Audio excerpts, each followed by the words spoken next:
my grandmother, my nani, was had just undergone treatment for breast cancer. She had mood swings. One day she was crying, one day she was extremely happy, and I thought, okay, there must be something, like where we've advanced quite a bit. There has to be something that can help her with the quality of life.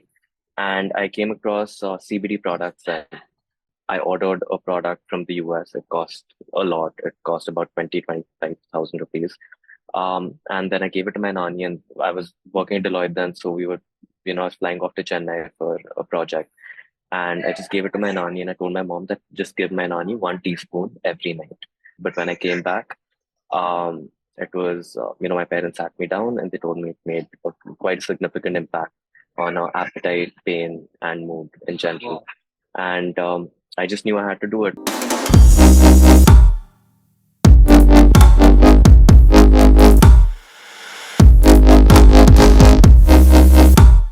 Hello everyone, this is Venkatesh Rao, co-founder of Flyy, and today with me here is Samisht Sehgal, who is the founder of Qurist, which is India's most trusted cannabis company, medical cannabis company, not cannabis company.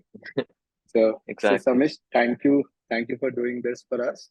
And if you Most welcome. can just talk about this, what is the whole concept of Qurist? The CBD oils. I got really curious when Hmm. when I saw what is Qurist, I thought it's like any other D2C product. It could be from fashion or from standard products that people usually sell, right? But Hmm. this is something this got me really curious into understanding. It is a part of when I look up about any founder and see the curiosity needs to come from within, right?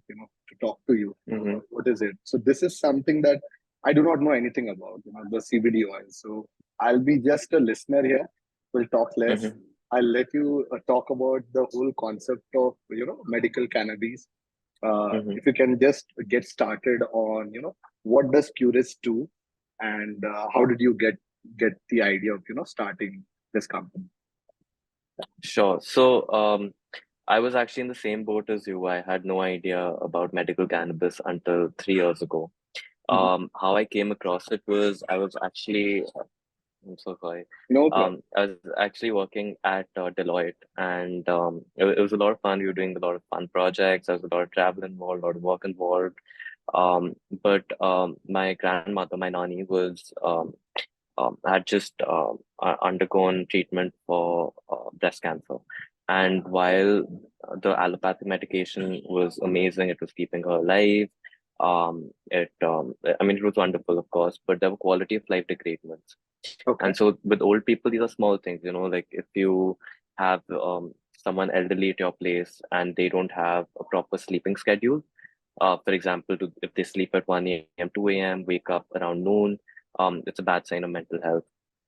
You live There's with your grandparents, or Yeah, your my nani, grandparents live yes. with you?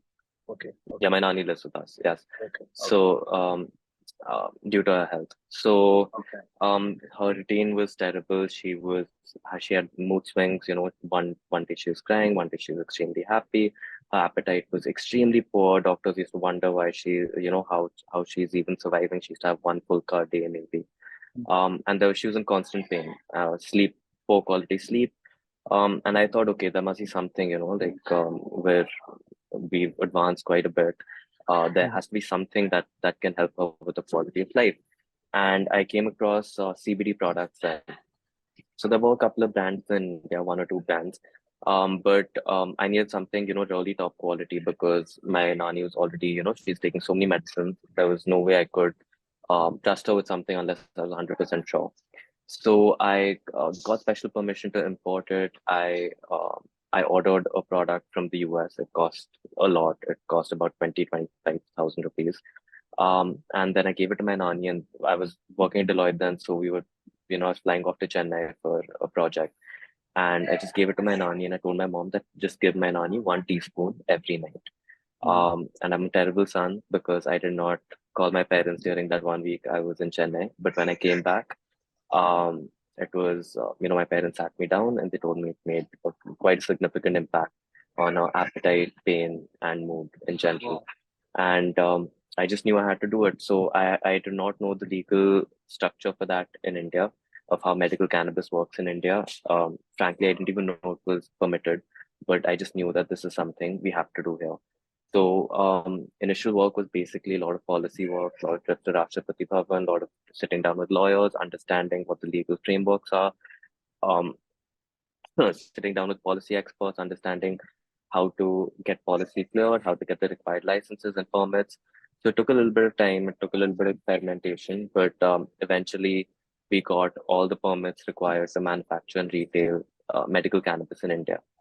And what's surprising is it wasn't the first time this has been done. Medical cannabis in India has been legal for a very, very long time under Ayurveda.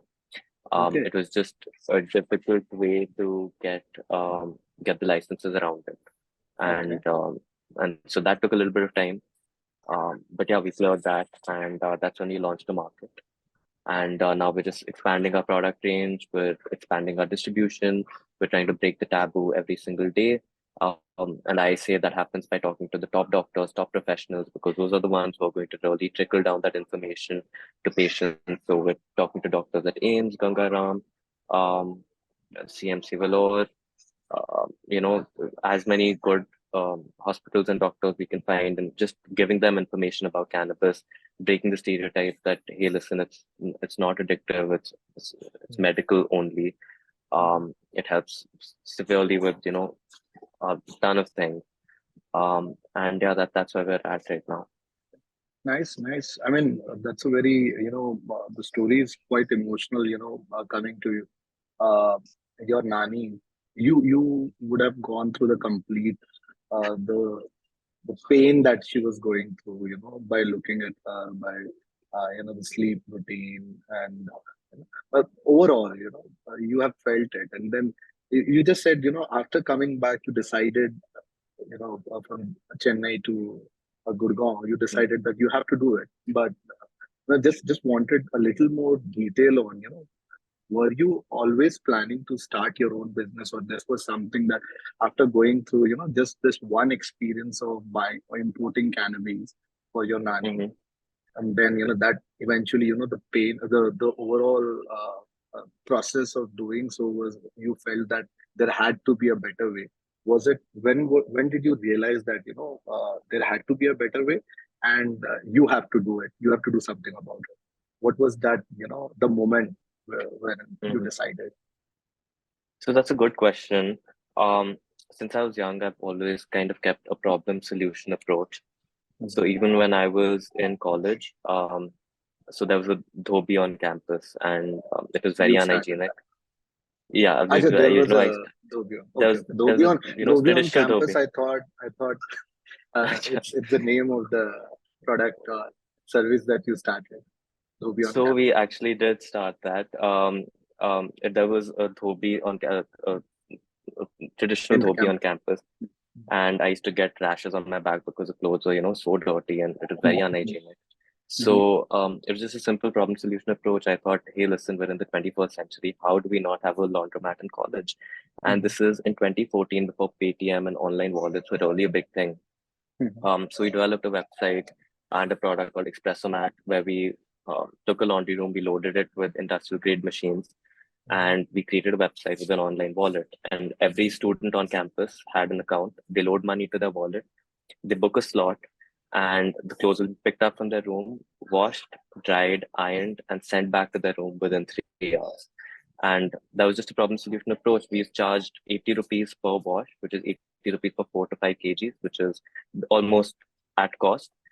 Because the objective wasn't to really earn money, it was just to solve a This was problem. in So, IIM Indore, is it? yes, exactly. Okay. Indore is a beautiful and clean city. That, by the way, Yes, I'd been it there is very during clean. lockdown last year. My father was Hmm. there. It's a beautiful city. Hmm. Yeah. So, Yeah, it yeah. surprises you. I mean, so So, 2 years you ran that business. Well, yeah, so that was just, you know, actually, it was a very well made product, very well made site, a lot of investment, but it was just a solution to a problem. So when we left, I just handed it off to the incoming batch, and I said, "You guys handle it. It's not, you know, something." wow. that you would that like to I want to continue on? grow commercially. It's just a problem solution approach. That's why I joined consulting also, because I like being presented with a problem and I like brainstorming and figuring out a solution. And when Qurist happened, it was the same problem solution approach. There are a couple of types of entrepreneurs. One is the type who is sure that, I want to be, I want to start my own business, and they're constantly looking for ideas. Then there are some who touch wood ideas naturally through the course of life come to them. And I think I'm in the latter half, and I'm just trying to, when I had the thought that, I have to do this, if a product like this already existed in India, I probably wouldn't have thought that. But because I had to import it, because it was such a hassle, um, I realized that there is a demand, there is something missing, and I can, slot into that, and I can offer that solution. Nice, nice. When it comes to, you said this medical cannabis, it was already legal in India in Ayurvedic, in the Ayurvedic, what is that called? Ayurvedic medicine Ayush. or Ayush, right? So in the Ayurveda, it was always legal. But when it comes to Ayurveda, homeopathy, and then allopathy. Now you're speaking to AIMS and Gangaraj, all these hospitals. Are you focusing on Ayurvedic doctors and homeopathic doctors, or also allopathic doctors? Because allopathic doctors, I'm not sure, because whenever there is a talk about Ayurveda, anything that has worked in Ayurveda, if you say that, uh, to the allopathic doctors, they just bluntly Yeah, the ignore smoke. that. Yeah. I've seen that because I live in a building wherein it's all mostly, doctors studying. So whenever I say that to them, anything, that has worked for me in Ayurveda, Yeah, they'll roll uh, their eyes. they'll just roll their eyes and they'll say there is lead in that, there is this, that, Yeah. it does not work. All of that. I know you're you have come across those kind of instances. Have you? And what is the Yeah. kind of response that you get? Because you're trying to commercialize this thing, and without, Hmm. because there are not many Ayurvedic, the commercially viable Ayurvedic doctors available out Hmm. there. Whom to whom you can go and ask for solution, right? So you probably, and I'm assuming that you're looking for allopathic doctors to prescribe this. Am I correct? So we're looking at allopathic and Ayurvedic doctors. The question you asked is actually a great question. So to be honest, I was not a major believer in Ayurveda and homeopathy. My parents have tried homeopathy and Ayurveda as a child, but it wasn't until now that I properly understood what it is.